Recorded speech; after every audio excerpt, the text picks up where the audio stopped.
السلام عليكم.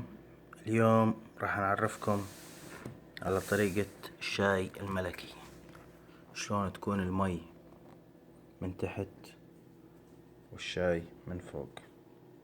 شايفين؟ اسمه الشاي الملكي.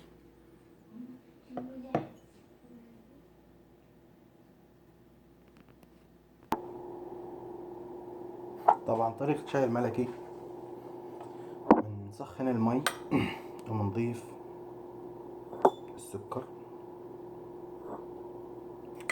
بالقدر اللي هو مطلوب. سخنت المي على جنب، مي سخنة.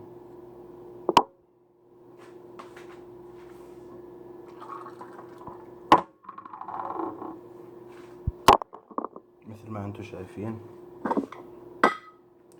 بس مي سكر. حط السكر طبعا مثل ما انتم شايفين، وبعدين بنجيب الشاي بنحط الملعقة بالكاسة.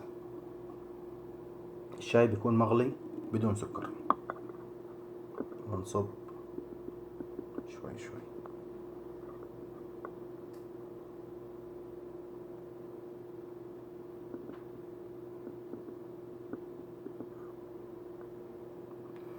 وهذا اسمه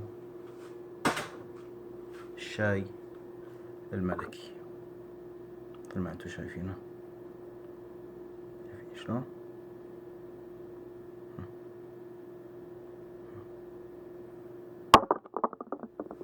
بعدين بس بدكم تخلطوا الشاي. طبعا الشاي خفيف شوي، ممكن تزودوا، يكون يعني ثقيل بحيث انه بس ينخلط يعطي اللون اغمق شوي. حبيت اشارككم المقطع وشكرا.